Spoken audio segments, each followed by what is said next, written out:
கிறிஸ்துவுக்குள் பிரியமான அன்பான சபையார் யாவருக்கும் மீட்பராகிய இயேசு கிறிஸ்துவின் வெளியேறப்பெற்ற நாமத்தினாலே உங்கள் யாவருக்கும் இந்த மகிழ்ச்சியான வேளையில் வாழ்த்துதல்களை சொல்லிக்கொள்கிறேன். யூடியூப்பில் அப்போஸ்தலர் நடபடிகள் புஸ்தகம் அதனுடைய ஆராய்ச்சி வகுப்பு நாம் தொடர்ந்து போட்டுக்கொண்டு இருக்கிறோம். இப்படிப்பட்ட செய்திகளை கேட்டு சபையின் வரலாற்றை நீங்கள் புரிந்து கொள்ளும்படி அறிந்து கொள்ளும்படி உங்களை அன்போடு கூட கேட்டுக்கொள்கிறோம். இந்த நாளில் நாம் அப்போஸ்தலர் நடபடிகள் புஸ்தகம் 1ஆம் அதிகாரம் 3வது வசனத்தை நாம் படிக்கும்படியாக இந்த அருமையான வேளையில் நாம் கடந்து செல்வோம். அவர் பாடுபட்ட பின்பு 40 நாளளவும் அப்போஸ்தலருக்கு தரிசனமாக்கி தேவனுடைய ராஜ்யத்துக்குரியவைகளை அவர்களுடனே பேசி அநேகம் தெளிவான திருஷ்டாந்தங்களினாலே அவர்களுக்கு தம்மை உயிரோடு இருக்கிறவராக காண்பித்தார். அவர் பாடுபட்ட பின்பு என்றால் என்ன நாம் புரிந்து கொள்கிறோம். ஆண்டவராகிய இயேசு கிறிஸ்து ஏறக்குறைய 3½ ஆண்டு வருடங்கள் இந்த பூமியில் அவர் ஊழியம் செய்தார். தன்னைத்தான் வெறுத்து இந்த அடிமையின் ரூபம் எடுத்து மனுஷர் சாயலாக்கி இந்த பூமியில் தேவனுடைய பணியை சரியாக செய்தார். தேவ சித்தத்தை அவர் நிறைவேற்றினார். பொதுவாகவே மனுஷனுடைய வாழ்க்கையே பாடுகள் என்றாலும் ஆண்டவராக இயேசு கிறிஸ்துவானவர் ஒரு மனிதனாக வந்து பல பாடுகள் பட்டார். அவர் பாடுபட்ட பின்பு அப்படின்னு சொல்லும் பொழுது அவர் பட்ட பாடுகள், அவர் எதிர்கொண்ட வேதனைகள், அவர் அடைந்த மரணம், பிறகு அவர் உயிர்த்தெழுந்த பின்பு என்று அங்கே அர்த்தம். அப்போ அவருடைய பாடுகளை நாம் மறந்து விடக்கூடாது. நம்முடைய வாழ்க்கையில் எவ்வளவோ கஷ்டங்கள், போராட்டங்கள், பலவீனங்கள் வந்தாலும் ஆண்டவராகிய இயேசு கிறிஸ்துவானவருடைய வாழ்க்கையில் வந்த பாடுகளை எப்பொழுதும் நாம் என்ன செய்யணும்? நினைத்து கொள்ளணும். ஏன்னா சில மனிதர்களுக்கு வரக்கூடிய பாடுகளுக்கோ ஆண்டவராகிய இயேசு கிறிஸ்துவானவருக்கு வந்த பாடுகளுக்கும் வித்தியாசம் உண்டு. இன்றைக்கு சில மனிதர்களுக்கு கஷ்டங்கள், பாடுகள் வருகிறது என்றால் ஒருவேளை அவர்கள் ஞானம் இல்லாமல் நடந்திருக்கலாம், சில பிரச்சனைகளில் போய் சிக்கி கொண்டு இருந்திருக்கலாம், தேவையில்லாமல் அவர்கள் வாய் பேசி இருக்கலாம், அதனால் சில கஷ்டங்கள் வரலாம். ஆனால் ஆண்டவராக இயேசு கிறிஸ்துவானவர் அப்படி இல்லை. அவர் நீதியாய் வாழ்ந்தவர், பாவம் இல்லாதவர். அவர் பாடுபட்டார் என்றால் அதுக்கு ஒரே காரணம் என்ன? நமக்காக அந்த பாடுகள் பட்டார். இன்றைக்கு உலகத்தினுடைய சூழ்நிலையே என்னவா இருக்குதுன்னா, இன்னொருவருக்காக நான் கஷ்டப்படணுமா, அவருக்காக நான் வேதனைப்படணுமா, அவங்க சந்தோஷமாக இருக்கணுன்றதுக்காக நான் கஷ்டப்பட முடியுமா? இப்படி தான் நிறைய பேர் இன்னைக்கு கேள்வி கேட்டு கொண்டு இருக்கிறார்கள். ஆனால் நம்முடைய சபையின் தலைவராக இருக்கிற ஆண்டவராக இயேசு கிறிஸ்துவானவர், இரட்சகராக இருக்கிற இயேசு கிறிஸ்துவானவர், மீட்பராய் இருக்கிற இயேசு கிறிஸ்துவானவர் அவர் பாடுகள் பட்டார் என்றால் யாருக்காக? நமக்காக. அதை நாம் மறந்துடக்கூடாது. நீங்கள் 1 பேதுரு புஸ்தகம் 2ஆம் அதிகாரம் 24வது வசனத்தை நாம் வாசித்து பார்ப்போமானால், நாம் பாவங்களுக்கு செத்து நீதிக்கு பிழைத்திருக்கும்படிக்கு அவர் தாமே தமது சரீரத்திலே நம்முடைய பாவங்களை சிலுவையின் மேல் சுமந்தார். எதின் மேல சுமந்தாரா? சிலுவையின் மேல் சுமந்தார். தமது சரீரத்திலே நம்முடைய பாவங்களை சிலுவையின் மேல் சுமந்தார். அவருடைய தழும்புகளால் குணமானீர்கள். எதனால் குணமாகிறோமா? அவருடைய தழும்பு. இந்த தழும்புன்னு சொல்லும் பொழுது ஒருவருக்கு காயம் பட்ட பிற்பாடு அதனுடைய மாறாத வடு.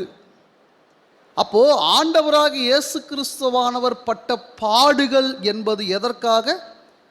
என்னை பாவத்திலிருந்து மீட்க வேண்டும், பாவ மன்னிப்பை ஏற்படுத்த வேண்டும், மீட்பை ஏற்படுத்த வேண்டும், பரலோகம் போவதற்கான வழியை ஏற்படுத்த வேண்டும் என்பதற்காக அவர் இந்த சரீரத்தில் பாடுகளை ஏற்றுக்கொண்டார். இதுதான் உண்மையான அந்த அன்புன்றது.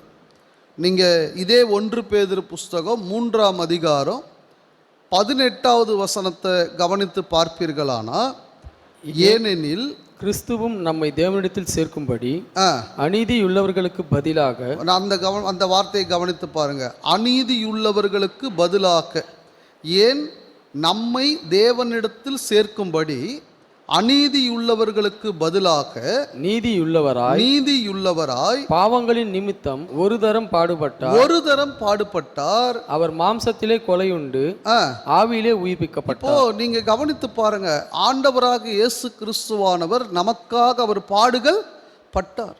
இன்னைக்கு வாரத்தின் முதல் நாளிலே நாம் சபை கூடி வரும் பொழுது அவருடைய பாடுகளை கர்த்தருடைய பந்தியின் பொழுது என்ன செய்கிறோம்? நாம் நினைவு கூறுகிறோம்.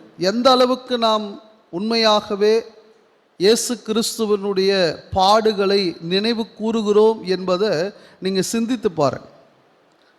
ஏன்னா பல நேரங்களில் நாம் கவனிக்கும் பொழுது பல பேர் கர்த்தருடைய பந்தியின் பொழுது உண்மையாகவே அந்த பாடுகளை குறித்து சரியான விதத்தில் நினைவு கூறாமல் இருக்கிறாங்க. நீங்கள் சில சபைகளில் பார்க்கலாம், கர்த்தருடைய பந்தின்னு சொல்லும் பொழுது பக்கத்தில் இருக்கிறவங்கள்ட்ட பேசிகிட்டு இருப்பாங்க. அப்போ தான் எழுந்து வெளியே போவாங்க, வெளியிலேருந்து உள்ளே வருவாங்க. சில நேரத்தில் நீங்கள் கவனித்து பார்ப்பீர்களானா, கர்த்தருடைய பந்தி என்பதை சில பேர் உண்மையாகவே புரிந்து கொள்ளலை. அதை நிறைய பேர் ரொம்ப பக்தியாய் செய்கிறோம், விசுவாசமாய் செய்கிறோம் அப்படின்னு சொல்லிட்டு உண்மையாகவே கர்த்தருடைய பந்தியின் நோக்கத்தை மறந்து விடுகிறார்கள். கர்த்தருடைய பந்தியின் பொழுது அந்த அப்பத்தில் நாம் சாப்பிடும் பொழுது ஆண்டவராக இயேசு கிறிஸ்துவானவர் சிலுவையில் நமக்காகப்பட்ட பாடுகளை என்ன செய்யணும்? நாம் நினைத்து பார்க்கணும். அவர் சரீரத்தில் பட்ட பாடுகளை நினைத்து பார்க்கணும். அவர் நமக்காக சிந்தின இரத்தத்தை நினைத்து பார்க்கணும். சும்மா கண்ணை மூடிக்கிட்டு ஏதோ ஒன்று நினச்சிக்கிட்டு அப்பத்தை எடுத்து வாயில் போட்டுறதும் திராட்சை ரசத்தை குடிக்கிறதும் அது சரியான ஒரு முறை அல்ல. ஏன்னா அவ்வளோ கஷ்டப்பட்டிருக்கிறார். இப்போ நீங்கள் யோசிச்சு பாருங்கள். இப்போ நம்மளை எடுத்துக்கோங்க. நான் என்னுடைய குடும்பத்திற்காக நான் பாடுபடுகிறேன், ஒருவேளை சபைக்காக நான் பாடுபடுகிறேன், ஒரு நண்பர்களுக்காக நான் பாடுபடுகிறேன், ஒரு மக்களுக்காக நான் பாடுபடுகிறேன். சரிங்களா? ரொம்ப கஷ்டப்படுறேன். கஷ்டப்படும் பொழுது அந்த மக்கள் அந்த பாடுகளை நினச்சி பார்க்காம மனுஷனையே சில நேரத்தில் மறந்துடுறாங்கன்னா அது நமக்கு வேதனையாக இல்லையா? நம்ம என்ன சொல்லுவோம் பாருங்கள், நன்றி இல்லாதவர்களாக இருக்கிறாங்க. ஏங்க, இவங்களுக்காக நான் எவ்வளோ கஷ்டப்பட்டேன், எவ்வளோ பாடுபட்டேன், எவ்வளோ போராடினேன், ரொம்ப ஈஸியாக இவர் இல்லைன்னா எங்களால் அதை செய்ய முடியாதா? இவங்க இல்லைன்னா எங்களால் படிக்க முடியாதா? இவங்க இல்லைன்னா எங்களால் அதில் ஜெயிக்க முடியாதா அப்படின்னு சொல்கிறாங்க பிரதர்னு வருத்தப்படுவோம் இல்லையா? ஆண்டவராக இயேசு கிறிஸ்துவானவர் அது போல ஒரு அன்பை நமக்கு, பூமிக்குரிய அன்பை காட்டிலும் மேலான அன்பை ஆண்டவராக இயேசு கிறிஸ்துவானவர் நம்மிடத்தில் காட்டியிருக்கிறபடியினாலே உண்மையான அன்போடும் அக்கறையோடும் அந்த பாடுகளை நினைவு கூற வேண்டியவர்களாக இருக்கிறோம். பாடுகள்ன்றது அவ்வளோ சாதாரணமானது அல்ல. சரி, அப்படிப்பட்ட பாடுகளை தான் ஆண்டவராக இயேசு கிறிஸ்துவானவர் சிலுவையில் பட்டார். அவர் தலையில் என்ன பண்ணாங்க? முள் கிரீடம் வைத்து கோலினால் என்ன செஞ்சாங்க? அடித்தாங்க. நீங்கள் அந்த பாடுகளை நினைத்து பாருங்கள். இன்றைக்கி சபையில் இந்த சகோதரர் என்னை இப்படி சொல்லிட்டாரு, அந்த சகோதரி என்னை அப்படி சொல்லிட்டாங்க, என்னை இப்படி பேசிட்டாங்க, அப்படி பேசிட்டாங்க, இனிமேல் எங்களுக்கும் அவங்களுக்கும் சம்மந்தம் இல்லை, எங்களுக்கும் அவங்களுக்கும் ஐக்கியம் இல்லை. நீங்கள் அப்படிலாம் ஆண்டவராக இயேசு கிறிஸ்துவானவர் நினச்சிருந்தாருன்னா யாருக்காக ஒரு சிலுவையில் என்ன பண்ணியிருக்க மாட்டார்? மரித்திருக்கவே மாட்டார். இயேசு கிறிஸ்துவானவருடைய பாடுகளை உண்மையாக நினைவு கூறுகிறவர்கள் அவர்களுடைய வாழ்க்கையில் பாடுகள் வந்தாலும் அதுக்கு ரோல் மாடலாக யாரை முன்னிறுத்தணும்? யாரை நினைத்து பார்க்கணும்? ஆண்டவராகிய இயேசு கிறிஸ்து. ஏன்னா அவரை யார் பாடுகளுக்கு உட்படுத்தினார்களோ அவர்களை குறித்து அவர் என்ன சொன்னார்? பிதாவே, இவர்கள் என்ன செய்கிறோன்னு தெரியாமல் செய்கிறாங்க, தாங்கள் செய்கிறது இன்னதென்று அறியாதிருக்கிறார்கள், இவர்களுக்கு மன்னியும் இல்லை அவர் சொன்னார். அப்போ ஒருவரை ஒருவர் மன்னித்து ஏற்றுக்கொள்வது தான் வேதம் சொல்லக்கூடிய காரியம், ஆண்டவராகிய இயேசு கிறிஸ்துவானவர் நமக்கு கற்றுக் கொடுக்கக்கூடிய காரியம். சரி, அப்போஸ்தலர் நடபடிகள் புஸ்தகம் 1ஆம் அதிகாரம் 3வது வசனத்திற்கு மறுபடியுமாக நம்முடைய வேதாகமத்தை நாம் திருப்பிக் கொள்ளலாம். அப்போ முதல் வார்த்தையை நாம் படித்தோம், அவர் பாடுபட்ட பின்பு என்ற ஒரு வார்த்தையை நாம் படித்தோம். இப்போ அடுத்த ஒரு வார்த்தையை நாம் பார்க்கிறோம் பாருங்க. 40 நாளளவும் அப்போஸ்தலருக்கு அவர் தரிசனமானார். எத்தனை நாள் தரிசனமானாரா? 40 நாள். எப்பொழுது?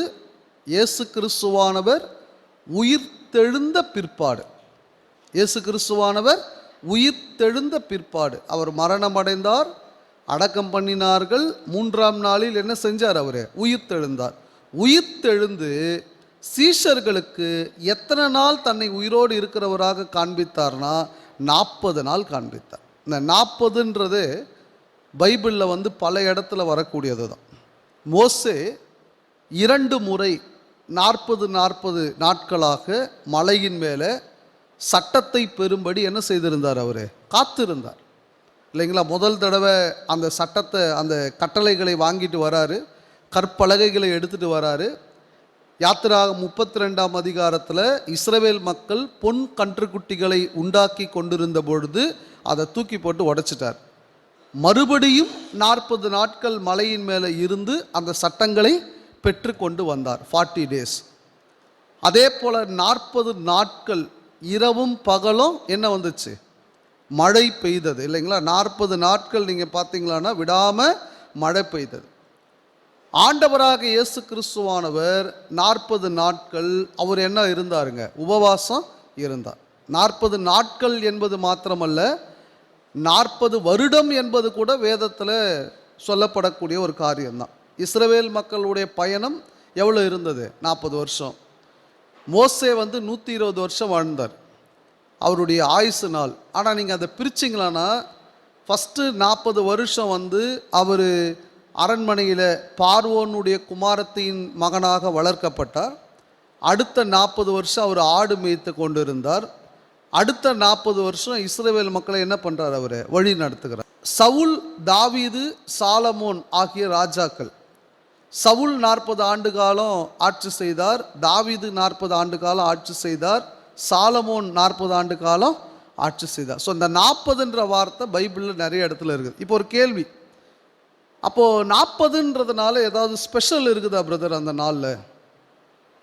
அப்படிலாம் ரொம்ப டீப்பாக நாம் போகணும்னு அவசியம் இல்லை. ஏன்னா மக்கள் இன்றைக்கி என்ன செய்கிறாங்கன்னா, வேதத்தில் ஏதாவது ஒரு நபரை குறித்து சொல்லப்பட்டு இருக்குமானால், ஏதாவது ஒரு இடத்தை குறித்து சொல்லப்பட்டு இருக்குமானால், ஏதாவது ஒரு நாட்களை குறித்து சொல்லப்பட்டு இருக்குமானால் டக்குன்னு அதை பிடிச்சிக்கிறாங்க. நாளோ நபர்களோ இடமோ சூழ்நிலைகளோ தேவனை மகிமைப்படுத்த தேவ காரியங்களை குறித்து சட்டம் கொடுத்துருக்கோம். இவங்க என்ன பண்ணுறாங்க? அவரை விட்டுட்டு எதை பிடிச்சிக்கிறாங்க? நாட்களை பிடித்து கொள்கிறார். இப்போ உதாரணமாக நீங்கள் இந்த காலகட்டங்களில் நீங்கள் பார்த்தீங்களான்னா 40 நாட்கள் மக்கள் என்ன இருக்க ஆரம்பிக்கிறாங்க? உபவாசம், லெந்து நாட்கள் என்று சொல்லுகிறார். சரிங்க, இத்தனை 40 நான் உங்களுக்கு சொன்னேன் இல்லையா? அந்த போல கிறிஸ்தவர்கள் 40 நாட்கள் சாப்பிடாமல் இருந்தாங்கன்னு பைபிள் எங்கே இருக்குது? ஆனால் 40ன்றதை மட்டும் என்ன பண்ணிக்கிறாங்க? அவங்க சொல்ல முடியாது. ஃப்யூச்சரில் 40 டேஸ் ஸ்பெஷல் பைபிள் ஸ்டடின்னு கூட ஒன்று ஆரம்பிப்பாங்க நம்ம ஆளுங்க. ஏன்னா என்னங்க 40 நாள் பைபிளில் பாருங்கள், 40 நாள் இருக்குதுல்ல. அது என்ன? மோசே ஏன் 40 நாள் அங்கே இருந்தார்? ஆண்டவராக இயேசு கிறிஸ்து ஏன் 40 நாள் கரெக்டாக இருந்தார்? அது ஒரு பவர் இருக்குது அந்த நாளுக்குன்னு சொன்னாங்களான்னா அங்கே தான் கள்ளோபதேசம் ஆரம்பிக்குது. எப்படி மோசே பண்ணி இருந்த வெண்கல சர்பத்தை அப்படியே வச்சுக்கிட்டு பல ஆண்டுகளாக அதுக்கு தூபம் காட்டி கொண்டு வந்தார்களோ இஸ்ரவேல் மக்கள், அந்த மாதிரி நாளையும் என்ன செய்ய ஆரம்பிச்சிடுறாங்க? 40வது நாள், 16வது நாள், 13வது நாள், 3வது நாள் பால் ஊற்றணும் அப்படின்னு நாட்களை பார்க்க ஆரம்பிச்சிடுறாங்க நிறைய பேர். அப்போது ஒருவேளை ஃப்யூச்சரில் அப்படி ஒருவேளை யாரும் என்ன பண்ணக்கூடாது? யோசிக்க கூடாது. 40 நாள் பைபிள் ஸ்டடி, சாதாரணமாக 50 நாள் பைபிள் ஸ்டடி, 60 நாள் பைபிள் ஸ்டடி, அந்த வகையில் 40 நாள் பைபிள் ஸ்டடினா பிரச்சனை இல்லை. மோசே மலை மேலே 40 நாள் இருந்தார், அதனால் நான் வைக்கிறேன்னாங்கன்னா பிரச்சனை தான் அது. 40 நாள் ஸ்தோத்திர துதி கூட்டம்னு வச்சா கூட வச்சுருவாங்க மக்கள். ஏன்னா இப்போ இன்றைக்கி சில பைபிளில் பேர் இருக்குது, பெத்தேல்னு இருக்குது இல்லையா, சீனாய் மலைன்னு இருக்குது. இப்போ அதுக்கு பேரில் சபை இருக்குதா இல்லையா? எப்படி வச்சுக்கிட்டாங்க நீங்கள் யோசிச்சு பாருங்கள். ஆண்டவராகிய இயேசு கிறிஸ்துவினால் ஸ்தாபிக்கப்பட்ட சபைக்கு இடம் பேரிலையோ, நபர் பேரிலையோ, ஊர் பேரிலையோ, மலையின் பேரிலையோ அங்கே அழைக்கப்படுமானா எப்படி இருக்கும் நீங்கள் யோசிச்சு பாருங்கள். அப்போ 40ன்றது ஒரு கணக்கு, அவ்வளோதான். 40 நாட்கள் அங்கே இருந்தாங்க. அந்த 40ன்றதை விசேஷித்த வகையில் பார்க்கணுன்ற அவசியம் இல்லை. 40 நாள் என்ன நடந்ததுன்றதை பார்த்தா போதும். இப்போது இங்கே நாம் படிக்கிறோம், இயேசு கிறிஸ்துவானவர் 40 நாள் உபவாசம் இருந்தது மட்டுமல்ல, அவர் உயிர்த்தெழுந்த பிற்பாடும் தம்முடைய சீஷர்களுக்கு எத்தனை நாள் தரிசனமானாரா? 40 days. இதையும் நீங்கள் கணக்கில் சேர்த்துக்கணும். 40 நாட்கள் அவர் தம்மை உயிரோடு இருக்கிறவராக காண்பித்தார். இப்போ ஒரு கேள்வி, எதுக்கு 40 நாள் அவர் தன்னை உயிரோடு இருக்கிறவராக காண்பித்தார்? ஏன் 40 நாள்? ஏன் அவ்வளோ நாள்? ஏன்னா அவர் தன்னை உயிரோடு இருக்கிறவராக நிரூபித்தார். நீங்கள் அந்த வார்த்தையை பாருங்கள். 40 நாள் அளவும் அப்போஸ்தலருக்கு தரிசனமாக்கி, அதோடு நீங்கள் அந்த ஒரு லைன் விட்டுட்டு பாருங்கள், அநேகம் தெளிவான திருஷ்டாந்தங்களினாலே அவர்களுக்கு தம்மை உயிரோடு இருக்கிறவராக காண்பித்தார். தெளிவாக நான் உயிரோடு எழுந்திருக்கிறேன், நான் மரணத்தை வென்றிருக்கிறேன், இனிமேல் மரணம் என்னை கட்ட முடியாது என்பதை அவர் வெளிப்படுத்துவதற்கு எத்தனை நாள் காட்டுறார் அவர்? இந்த 1 நாள் 2 நாள் இருந்திருக்கலாம், இல்லை அப்படிலாம் இல்லை. தெளிவாக அவர் அந்த மக்களுக்கு என்ன செய்கிறாரு? நான் உயிரோடு தான் இருக்கிறேன்றதை காட்டுறாரு. ஏன்னா இயேசு கிறிஸ்துவானவர் உயிரோடு எழுந்து அவர் பல பேருக்கு தரிசனமானார். பல பேருக்கு தரிசனமானார். யாருக்கெல்லாம் ஆண்டவராக இயேசு கிறிஸ்துவானவர் தரிசனமானார்? ஆண்டவராக இயேசு கிறிஸ்து தரிசனமானார். 40 நாட்கள் அவர் உயிர்த்தெழுந்த பிறகு சீஷர்களுக்கு தரிசனமானார், அப்போஸ்தலர்களுக்கு தரிசனமானார். நாம் படிக்கிறோம் இல்லைங்களா? யார் யாருக்கெல்லாம் ஆண்டவராக இயேசு கிறிஸ்துவானவர் தரிசனமானார்? ஒரு லிஸ்ட்டு ஒன்று நான் உங்களுக்கு கொடுக்குறேன், நீங்கள் அங்கே குறித்து கொள்ளுங்க. 1, மகதலேனா மரியாள். மகதலேனா மரியாள். யோவான் சுவிசேஷம் 20ஆம் அதிகாரம் 11-18 குறிச்சிக்கங்க. யோவான் சுவிசேஷம் 20ஆம் அதிகாரம் 11-18. மார்க்கு சுவிசேஷம் 16ஆம் அதிகாரம் 9-11 குறிச்சிக்கங்க. இப்போ நீங்கள் வாசிக்க வேண்டியது யோவான் சுவிசேஷம் 20ஆம் அதிகாரத்தில் 14வது வசனம் மட்டும் வாசிங்க. இவைகளை சொல்லி பின்னாக திரும்பி இயேசு நிற்கிறதை கண்டால், ஆனாலும் அவரை இயேசு என்று அறியாதிருந்தாள். அந்த அம்மா இயேசு கிறிஸ்துவை பார்த்தார்கள். மகதலேனா மரியாள் இயேசு கிறிஸ்துவை பார்த்தார்கள். அடுத்தது சில ஸ்திரீகள். மத்தேயு சுவிசேஷம் 28ஆம் அதிகாரம் 1-10 வசனம் நீங்கள் குறித்து கொள்ளுங்க. அதில் குறிப்பாக நீங்கள் படிக்க வேண்டியது 9வது வசனம் மட்டும் படிங்க. மத்தேயு சுவிசேஷம் 28ஆம் அதிகாரத்தில் 1-10 வசனம் குறித்து கொண்டு அதில் 9வது வசனம் மட்டும் படிங்க. அவர்கள் அவருடைய சீஷர்களுக்கு அறிவிக்க போகிற போது இயேசு தாமே அவர்களுக்கு எதிர்ப்பட்டு வாழ்க என்றார். இயேசு தாமே அவர்களுக்கு எதிர்ப்பட்டு வாழ்க என்றார். அப்போ ஆண்டவராக இயேசு கிறிஸ்து அங்கே சில ஸ்திரீகளுக்கு தரிசனமாகிறார். 3வது பேதுரு. 3வது யாரு? பேதுரு. லூக்கா சுவிசேஷம் 24-34 நீங்கள் வாசித்து பார்ப்பீர்களானா, கர்த்தர் மெய்யாகவே உயிர்த்தெழுந்து சீமோனுக்கு தரிசனமானார் என்று அவர்கள் சொல்ல கேட்டு. யாருக்கு தரிசனமானாரா?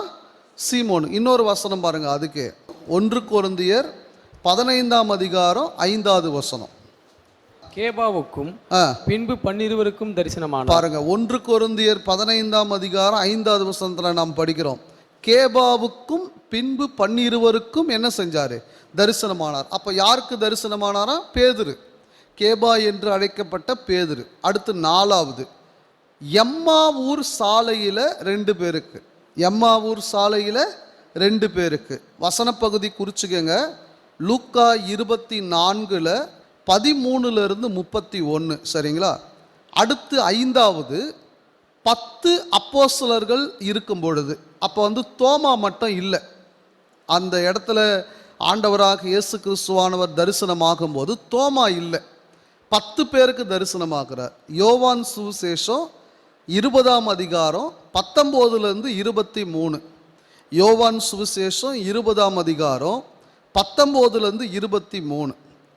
அதன் பிறகு ஒரு வாரம் கழித்து, கரெக்டாக ஒரு வாரம் கழித்து 6வது முறையாக 11 அப்போஸ்தலர்களுக்கு தரிசனமாகிறார். இப்போ தோமா இருக்கிறார்.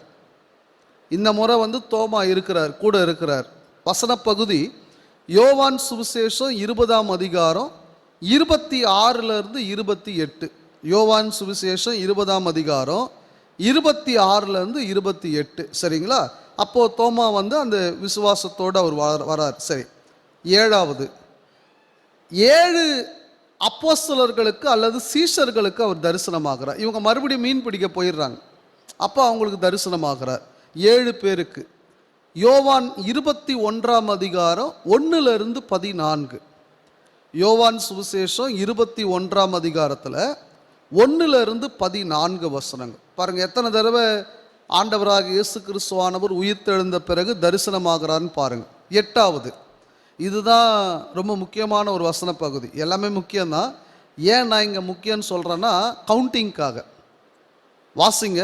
1 கொரிந்தியர் புஸ்தகம் 15ஆம் அதிகாரம் 6வது வசனத்தை நீங்கள் கவனித்து பார்ப்பீர்களானா, அதன் பின்பு அவர் 500 பேருக்கு அதிகமான சகோதரருக்கோ ஒரே வேளையில் தரிசனமானார். ஒரே வேளையில் தரிசனமானார். எத்தனை பேருக்கா? above 500. above 500. 500க்குள்ள கூட இல்லை, above 500.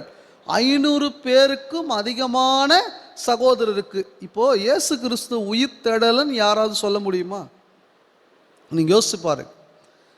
ஆண்டவராக இயேசு கிறிஸ்துவானவரை உயிர்த்தெழலன்னு யாராவது சொல்ல முடியுமா? இதுதான். அதனால தான் அந்த வசனத்தில் நாம் படிக்கிறோம், தெளிவான திருஷ்டாந்தத்தினாலே வெளிப்படுத்தினார். இப்போ இவங்க பார்த்தாங்கல்ல, கண்ணால் பார்த்தாங்க பார்த்தீங்களா? இவங்க தான் சாட்சிகள். நம்ம சாட்சின்றோம்ல, சில பேர் இன்னைக்கு சபையில் சாட்சி சொல்கிறோம், நாங்கள் சாட்சிகளாய் வாழுகிறோம் அப்படின்லாம் நிறைய பேர் சொல்கிறாங்கல்ல. அப்படி இல்லை இது. இவர்கள் உண்மையான சாட்சி. எப்படின்னா, அவர் உயிரோடு எழுந்ததை கண்ணால் என்ன செஞ்சாங்க? பார்த்தாங்க. கண் கண்ட சாட்சிகள்.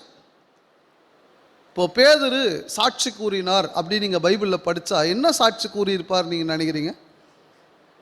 நான் மீன் பிடித்து கொண்டிருந்தேன், ஆண்டவர் என் போட்டுக்கு வந்தார், படகுக்கு வந்தார், நான் 2 படகு நிறைய மீன்களை எடுத்தேன், அப்படியா சொல்லியிருப்பார் அவர். அவர் என்ன சொல்கிறாரு? அப்போஸ்தலர் நடபடிகள் புஸ்தகம் 2ஆம் அதிகாரம் 32வது வசனத்தை நீங்கள் வாசித்து பார்ப்பீர்களானா, இந்த இயேசுவை தேவன் எழுப்பினார், இதற்கு நாங்கள் எல்லோரும் சாட்சிகளாக. இதற்கு நாங்கள் எல்லோரும் என்ன சாட்சிகள்? என்ன சாட்சிகள்? கண்ணால பார்த்தோம். எவ்வளோ பேர் பார்த்துருக்காங்க பாருங்க. சரி, அடுத்து 9வது மறுபடியும் சீஷர்களுக்கு, அப்போஸ்தலர்களுக்கு இந்த முறை கலிலேயாவிலே தரிசனமாகிறார். கலிலேயா. மத்தேயு சுவிசேஷம் 28ஆம் அதிகாரம் 16 முதல் 20 வரை.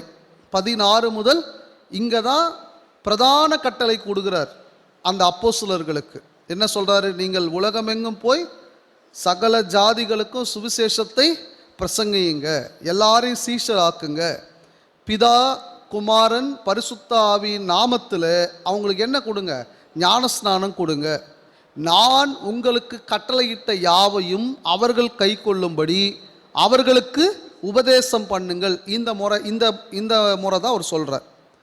இதே சம்பவம் மார்க்கு 16ஆம் அதிகாரம் 15-16. மார்க்கு 16ஆம் அதிகாரத்தில் 15-16. விசுவாசம் உள்ளவனாகி ஞானஸ்நானம் பெற்றவன் ரட்சிக்கப்படுவான், விசுவாசியாதவனோ ஆக்கினைக்குள்ளாக தீர்க்கப்படுவான். ரைட். இப்போ எத்தனை வரைக்கும் படிச்சிட்டோம்? நாம் 9 படிச்சிட்டோம். அடுத்து 10. 1 கொரிந்தியர் 15:7 நீங்கள் கவனித்து பார்ப்பீர்களானா, பின்பு யாக்கோபுக்கும் அதன் பின்பு அப்போஸ்தலர் எல்லாருக்கும் தரிசனமானார். இங்கே ஒரு நபரை குறித்து சொல்லப்படுகிறது, ஜேம்ஸ். யாரு? யாக்கோபு. எந்த யாக்கோபு? இயேசு கிறிஸ்துவினுடைய அரை சகோதரனாகிய, அதாவது இயேசு கிறிஸ்து மரியாளுக்கு மட்டும் பிறந்தவர், யோசேப்பின் உதவி இல்லாமல் பிறந்தவர். யோசேப்புக்கும் மரியாளுக்கும் பிறந்த மகன்களில் ஒருவர் பேர் தான் யாக்கோபு, ஜேம்ஸ். இந்த யாக்கோபுக்கு அவர் தரிசனமாகிறார். எருசலேம் சபையில் தூண்களாக எண்ணப்பட்ட நபர்களில் ஒருவர் தான் இந்த யாக்கோபு. அவருக்கு என்ன செய்கிறார்? ஆண்டவராக இயேசு கிறிஸ்து தரிசனமாகிறார். சொல்லப்போனால் முதல்ல அந்த சகோதரர்கள் இயேசு கிறிஸ்து ஆரம்பத்தில் விசுவாசிக்கவே இல்லை. ஆனால் அவர் உயிர்த்தெழுந்த பிறகு நடந்த கூட்டங்களில் கலந்து கொண்டார்கள். அதன் பிறகு சபையில் குறிப்பாக யாக்கோபு, யூதா முக்கியமானவர்களாக இருந்தாங்க அந்த சகோதரர்களில். சரி, அந்த யாக்கோபுக்கு அவர் தரிசனமாகிறார். 11 அப்போஸ்தலர் 1:9 கடைசியாக பரலோகம் போவதற்கு முன்பாக அவர் தரிசனமாகி சீஷர்களுடைய கண்களுக்கு முன்பாக அவர் மேகங்களுடனே என்ன செய்கிறார்? அவர் எடுத்து கொள்ளப்படுகிறார், பரலோகம் போகிறார். ஏறக்குறைய எத்தனை படித்தோம்? இப்போ நாம் 11 படிச்சிட்டோம். இப்போ விசேஷித்த ஒரு தரிசனம் ஒருவர் பெற்றுக்கொண்டார். யார் அவர்? அப்போஸ்தலனாகிய பவுல். அப்போஸ்தலர் 9ஆம் அதிகாரம் 1-5 நாம் படிக்கும்போது இயேசு கிறிஸ்துவானவர் விசேஷித்த வகையில் யாருக்கு தரிசனமாகிறாரு? பவுலுக்கு தரிசனமாகிறார். முள்ளில் உதைக்கிறது உனக்கு கடினமாம், ஆண்டவரே நீர் யார்? நீ துன்பப்படுத்துகிற இயேசு நானே. ஏனென்றால் அங்கே பவுல் விசேஷித்த வகையில் தெரிந்து கொள்ளப்பட்ட ஒரு அப்போஸ்தலனாக அவர் இருக்கிறார். பிரியமானவர்களே, அப்போ பாருங்க, எத்தனை பேருக்கு ஆண்டவராக இயேசு கிறிஸ்துவானவர் உயிர் தெழுந்த பிறகு தரிசனமானார் என்றதை நீங்கள் பாருங்கள். நீங்கள் அந்த வார்த்தைகளை நீங்கள் கவனித்து பாருங்கள். ஆண்டவராக இயேசு கிறிஸ்து இவ்வளோ பேருக்கு அவர் தரிசனமானார்னா, அப்போ அவருடைய உயிர்த்தெழுதலை குறித்து நாம் எவ்வளோ விசுவாசிக்கணும், அந்த சத்தியத்தை குறித்து நாம் எவ்வளோ விசுவாசிக்கணும், அந்த உண்மையை குறித்து எவ்வளோ விசுவாசிக்கணும். நீங்கள் இன்றைக்கு வரைக்கும் கூட ஆண்டவராகிய இயேசு கிறிஸ்துவானவருடைய உயிர்த்தெழுதலை குறித்து பலர் சந்தேகப்படுறாங்க. பலர் என்ன சொல்கிறாங்க? அதாவது சில நேரத்தில் இந்த புரளின்னு இருக்குது பார்த்தீங்களா, இந்த புரளி என்பது பல நேரங்களில் அளவில்லாமல் சென்று கொண்டு இருக்கிறது.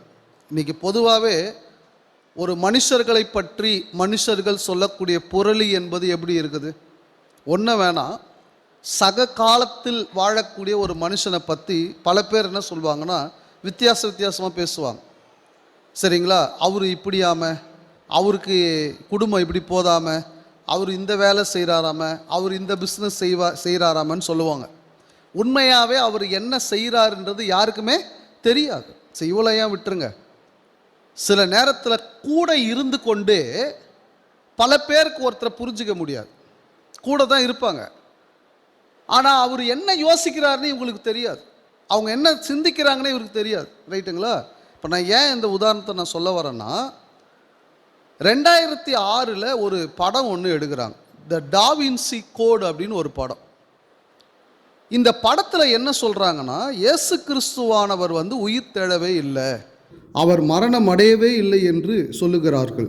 மகதலேனா மரியாளை திருமணம் செய்து கொண்டு அவருக்கு குழந்தெல்லாம் இருக்குது. அது 2006 மிகப்பெரிய ஒரு அளவுக்கு யோசித்தாங்க நிறைய பேர். இன்னைக்கு வரைக்குமோ அந்த காரியங்கள் பேசப்பட்டு வருகிறது, இயேசு கிறிஸ்துவின் உயிர்த்தெழுதலை மறுதலிக்கும்படி. கொஞ்சம் நீங்கள் அதை யோசிச்சு பாருங்கள். டாவின்சி அப்படின்னு சொல்லக்கூடியவர், லியானர்டோ டாவின்சி அப்படின்னு சொல்லக்கூடியவர் வரைஞ்சிருக்கிறார். அவர் எப்போ வரைஞ்சாருன்னு தெரியுங்களா உங்களுக்கு? ஏறக்குறைய 1498 1498 இவர் நாவல் எப்போ எழுதுறாரு? 2003 6 படம் எடுக்கிறாங்க. இந்த நாவல் எப்போ வருதுன்னா 2003 வருது. இவர் என்ன கண்டுபிடிக்கிறார்? 500 வருஷம் ஆயிடுச்சு, அந்த மனுஷன் வரைஞ்ச 500 வருஷம் ஆயிடுச்சு. ரைட்டுங்களா? இவர் வந்து சில குறியீடுகள் வச்சிருக்கிறாரு. ஏன்னா இந்த டாவின்சின்றவர் இந்த படத்தை 1498 வரைஞ்சி ஒரு சில ஆண்டுகளுக்கு பிறகு மிகவும் புகழ்பெற்ற மோனாலிசா ஓவியத்தை வரைஞ்சவர் அவர் தான், இந்த டாவின்சின்றவர் தான். சரிங்களா? அதில் சில குறியீடுகள் இருக்குது. அப்போ இதுலேயும் ஒரு குறியீடுகள் இருக்குது. அந்த அந்த பெயிண்டிங்கனுடைய குறியீடை வச்சு தான் இவங்க என்னன்னு சொல்கிறாங்க, இயேசு கிறிஸ்து என்ன பண்ணலையா, உயிரோட எழுந்துக்கலை. சரி, டாவின்சின்றவர் யார்? சரி, அவர் வாழ்ந்த காலம் என்ன? 1490. அந்த டிராயிங், அந்த படம் வரையறதுக்கு அவர் எடுத்துக்கொண்ட காலமே 1495லேருந்து 98. இவருக்கும் இயேசு கிறிஸ்துக்கும் என்ன சம்மந்தங்குது? நான் உங்களுக்கு ஆரம்பத்தில் சொன்னேன், கூட இருக்கிற ஆளையே ஒழுங்காக புரிஞ்சுக்காத மனுஷங்க 1500 வருஷத்துக்கு முன்னாடி வாழ்ந்த அந்த டாவின்சி வந்து பார்த்தாரா முதல்ல? கூட இருந்தாரா முதல்ல? அங்கே என்ன நடந்தது முதல்ல இவருக்கு தெரியுமா? யார் என்ன வரைஞ்சிட்டாலும், யார் என்ன கட்டுரை எழுதிட்டாலும், இன்றைக்கி நான் ஒருத்தரை பற்றி எழுதிட்டேன்னா 500 வருஷத்துக்கு அப்புறம் அது உண்மையாயிடுமா? இதில் ஒரு ஆச்சரியமான விஷயம் பாருங்கள், மறைமுகமான குறியீடை வச்சு இவ்வளோ பேசுகிறாங்க. தெளிவான திருஷ்டாந்தம் கொடுக்கப்பட்டிருக்கிறது நமக்கு இயேசு கிறிஸ்துவின் உயிர்த்தெழுதலை பற்றி. மறைமுகமான இல்லை, சிம்பல்லாம் இல்லை, தெளிவாகவே அவர் உயிரோடு இருக்கிறாருன்னு கொடுக்கப்பட்டிருக்குது. நமக்கு எதுக்கு மறைமுகமான அடையாளங்கள்? சரி, அந்த டாவின்ஸ் ஏன் வரைஞ்சார்? இந்த மெலன் அப்படின்னு ஒரு ராஜா, அவர் தான் கூப்பிட்டு என்ன செய்கிறாரு, இந்த ஒரு படம் வரைய சொல்கிறார். அதுக்கு முன்னாடியும் பல த லாஸ்ட் சப்பர் படத்தை நிறைய பேர் வரைஞ்சிருக்கிறாங்க. இவரை வரைய சொல்கிறார். இந்த டாவின்சி வந்து ஒரு கடவுள் மறுப்பாளர், அதையே நீங்கள் புரிஞ்சுக்கணும். வரைஞ்சி கொடுத்துட்டு போயிட்டார், அவரெல்லாம் எதுவுமே சொல்லலை. இவங்களா கண்டுபிடிக்கிறாங்க. அதில் எம்முன்னு போட்டுக்குது. இப்போ பக்கத்தில் இருக்குது மகதில் என்ன மரியாள், எம்முன்னா மேசியா கூட தான் எம்முன்னு வருது. இந்த ஒன்னொன்றுத்துக்கு கண்டுபிடிக்கிறாங்க. இந்த இந்த சிம்பிள் இருக்குது, இங்கே இந்த கோடு இருக்குது, கீழே உப்பு கொட்டி இருக்குது, கத்தி இருக்குது.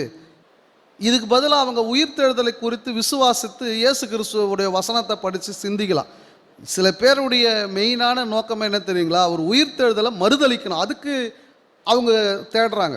அதுக்கு என்ன ஆன்சர் இருக்குதுன்னு தேடுறாங்க. இவங்களை புரிய வைக்கிறது கஷ்டம். சரி, இன்னொரு கேள்வி, அதுதான் ஒரு விஷயம். அந்த டாவின்சி வரைஞ்சார் இல்லையா படம், இப்படி தான் இயேசு கிறிஸ்து இருப்பார்னு அவருக்கு எப்படி தெரியும்? இப்படி தான். அதுக்கு ஒரு கதை ஒன்று சொல்கிறாங்க. என்ன கதை சொல்கிறாங்கன்னா, வெரோனிக்கா அப்படின்ற ஒருத்தங்க இருந்தாங்களாம் இயேசு கிறிஸ்துவின் காலத்தில். இது பைபிளில் கிடையாது, நல்லா புரிஞ்சுக்கோங்க, கட்டுக்கதை இது. கொலோசியர் 2:8 ஒரு வசனம் இருக்கும், லௌகீக ஞானத்தினாலும் மாயமான தந்திரத்தினாலும் ஒருவனும் கொள்ளை கொண்டு போகாதபடிக்கு ஜாக்கிரதையாயிரு. லௌகீக ஞானம் ஆங்கிலத்தில் சொல்லும்போது ரொம்ப அழகாக சொல்ல, ஃபிலாசபின்னுவார், சில தத்துவங்கள், ஜாக்கிரதையாக இருங்கன்னுவார். இவர் எப்படி அந்த படத்தை கண்டுபிடிக்கிறாருன்னா, இந்த வெரோனிக்கான்றவங்க இயேசு கிறிஸ்துக்கு முகம்லாம் ரத்தமாக இருந்ததுதான்.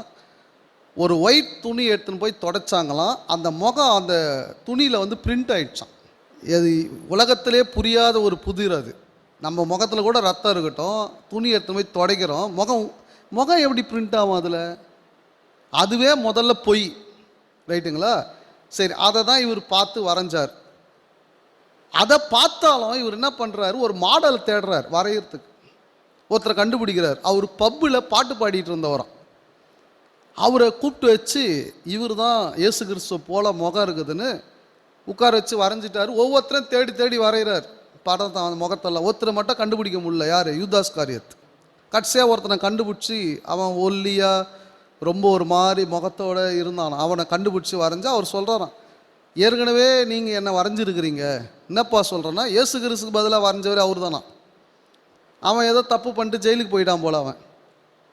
இப்படி மனிதர்களை உட்கார வச்சு வரைஞ்ச படத்தை எடுத்துகிட்டு வந்து தெளிவான திருஷ்டாந்தத்தினால் சொல்லப்படுகிற ஒரு சத்தியத்தை பொய்ன்னு மனுஷன் சொல்கிறான்னா அவனுக்கு எந்த அளவுக்கு ஞானம் இருக்குன்னு நீங்கள் யோசிச்சு பாருங்க.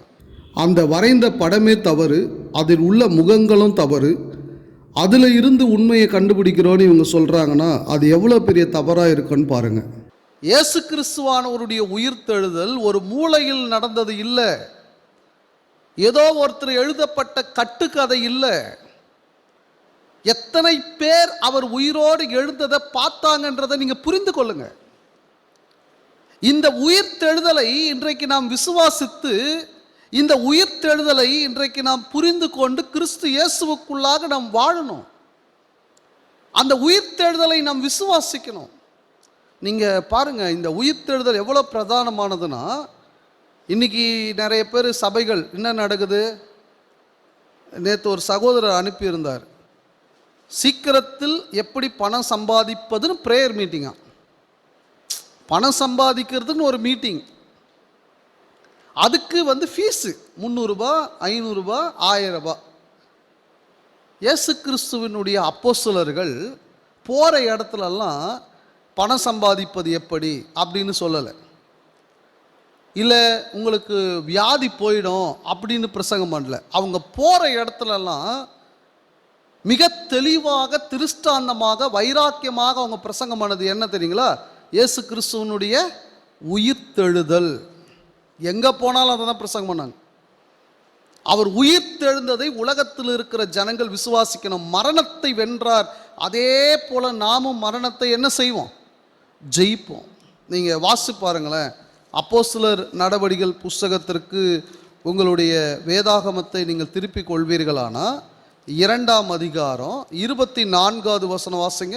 தேவன் அவருடைய மரண உபாதிகளின் கட்டை அவிழ்த்து அவரை எழுப்பினார், அவர் மரணத்தினால் கட்டப்பட்டிருக்க கூடாது இருந்தது. இயேசு கிறிஸ்துவை மரணத்தினால் யாரும் என்ன செய்ய முடியாதா?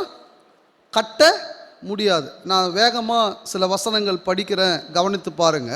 அப்போஸ்தலர் நடவடிக்கைகள் 3ஆம் அதிகாரம் 15வது வசனம் கவனிங்க. ஜீவாதிபதியை கொலை செய்தீர்கள், அவரை தேவன் மரித்தோரிலிருந்து எழுப்பினார், அதற்கு நாங்கள் சாட்சிகளாய் இருக்கிறோம்.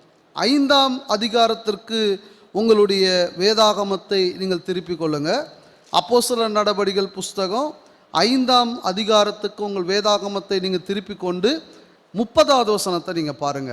நீங்கள் மரத்திலே தூக்கி கொலை செய்த இயேசுவை நம்முடைய பிதாக்களின் தேவன் என்ன செஞ்சாரு? பாருங்க, போகிற இடத்துலலாம் என்ன பண்ணுறாங்க? இப்போ இவ்வளோ நேரம் நாம் படித்தது யூதர்கள் மத்தியில். ஒரு புறஜாதி நாட்டுக்கு போகும்போது என்ன பிரசங்கம் பண்ணார்? அப்போஸ்தலர் நடவடிக்கைகள் புஸ்தகம் 17ஆம் அதிகாரத்தில், அப்போஸ்தலர் நடவடிக்கைகள் புஸ்தகம் 17ஆம் அதிகாரம் 32வது வசனத்தை நீங்கள் கவனித்து பார்ப்பீர்களானா, பவுல் அங்கே பிரசங்கம் பண்ணி முடிச்சிட்ட உடனே மரித்தோரின் உயிர்த்தெழுதலை குறித்து அவர்கள் கேட்ட பொழுது, அப்போ என்ன பிரசங்கம் பண்ணார்? இவங்களுக்கு இந்த அத்தேனே பட்டணத்தில் உள்ளவர்களுக்கு வசனம்லாம் சொன்னால் தெரியாதுங்க. நம்ம ஒரு கதையாக சொல்லிடலாமா? பாட்டி வடை சுட்ட கதை மாதிரி இந்த கதை சொன்னால் தாங்க அவங்களுக்குலாம் தெரியும். இந்த வியாதியை குணமாக்குவாருன்னா தாங்க அவங்களுக்கு தெரியும். நம்ம எடுத்த உடனே சத்தியத்தை சொல்லிட்டா அவங்களுக்கு புரியாதுங்க. அப்படியா சொன்னார்? அதே அத்தேனே பட்டணத்தாருக்கு மரித்தோரின் உயிர்த்தெழுதலை தான் பேசுகிறார். பிரியமானவர்கள், இன்னைக்கு நீங்களும் நானும் உண்மையாகவே தெளிவாய் வெளிப்படுத்தப்பட்ட கிறிஸ்துவின் உயிர்த்தெழுதலை விசுவாசிக்கிறோமா? கிறிஸ்துவின் உயிர்த்தெழுதலை விசுவாசிக்கிறவர்கள் இன்னொன்றும் பண்ணணும். என்ன தெரியுங்களா? நாமும் அவரை போல மரணத்தை வென்று உயிர்த்தெழுவோம்னு விசுவாசிக்கணும். இதுதான் முக்கியம். நாமும் ஒரு நாள் அவரை போல மரணத்தை வெல்வோம். ஆனால் அதில் ஒரே ஒரு விஷயம் இருக்குது. என்ன? அவரை போல் வாழணும். அவரை போல் மரணத்தை ஜெயிக்கணும்னா அவரை போல் வாழணும். அவருடைய சாயலில் என்ன செய்யணும்? நாம வாழணும். அப்படி நாம் வாழும் பொழுது தான் நம்மாலும் மரணத்தை வென்று என்ன செய்ய முடியும்? உயிரோடு எழ முடியும். இந்த உயிர் தெழுந்தவர்களில் முதற் பலன் யாரா? ஆண்டவராகிய இயேசு கிறிஸ்து. அவர் முதற் பலன். 1 கொரிந்தியர் புஸ்தகம் 15ஆம் அதிகாரத்துக்கு உங்கள் வேதாகமத்தை நீங்கள் திருப்பிக் கொள்வீர்களானா, நான் வாசிக்கிறேன் பாருங்க. 1 கொரிந்தியர் புஸ்தகம் 15ஆம் அதிகாரம் 23வது வசனம் பாருங்க. அவனவன் தன் தன் வரிசையிலே உயிர்ப்பிக்கப்படுவான், முதற் பலனானவர் கிறிஸ்து, பின்பு அவர் வருகையில் அவருடையவர்கள் என்ன செய்யப்படுவார்கள்? உயிர்ப்பிக்கப்படுவார்கள். உண்மையாக கிறிஸ்துவின் மரணத்தை விசுவாசிக்கிறவர், ஏற்றுக்கொண்டவர், அவர் உயிர்த்தெழுதலையும் விசுவாசிப்பார். உண்மையாய் அவர் உயிர்த்தெழுதலை விசுவாசிக்கிறவர் சும்மா அவர் உயிர்த்தெழுந்தார் பிறந்தார்னு பண்டிகைகளை கொண்டாடி கொண்டு இருக்காம, அவர் போதித்த போதனையின்படி என்ன செய்யணும்? வாழ்ந்து அவருடைய வருகையின் நாளிலே நாம் உயிரோடு எழுந்து எங்கே போகணும்? நாம் பரலோகத்துக்கு போக வேண்டும். உண்மையாகவே இந்த சத்தியத்தை நாம் புரிந்து கொள்ளணும். இன்றைக்கு நாம் இந்த அப்போஸ்தலர் நடபடிகள் 1ஆம் அதிகாரம் 3வது வசனத்தில் பாதி வசனம் நாம் படித்தோம். உதாரணமாக இயேசு கிறிஸ்துவானவர் 40 நாட்கள் தெளிவான திருஷ்டாந்தங்களினாலே தன்னை உயிரோடு இருக்கிறவராக காண்பித்தார். இதெல்லாம் அவர் பாடுபட்ட பின்பு செய்தார். சரி, பாடுபட்ட பின்பு 40 நாட்கள் தன்னை தெளிவான திருஷ்டாந்தங்களினாலே உயிரோடு இருக்கிறவராக காண்பிச்சாரா? அவர் உயிரோடு இருக்கிறவராக காண்பித்தது மட்டுமல்ல, அந்த 40 நாட்கள் அவங்களோடு ஒரு விஷயத்தை பேசினார். கர்த்தருக்கு சித்தமானால் அடுத்த வாரத்தில் நாம் அந்த பாடத்தை நாம் கற்றுக்கொள்வோம். பொறுமையோடு இந்த வசனங்களை கேட்ட உங்கள் யாவரையும் தேவன் தாமே ஆசிர்வதித்து வழி நடத்துவாராக.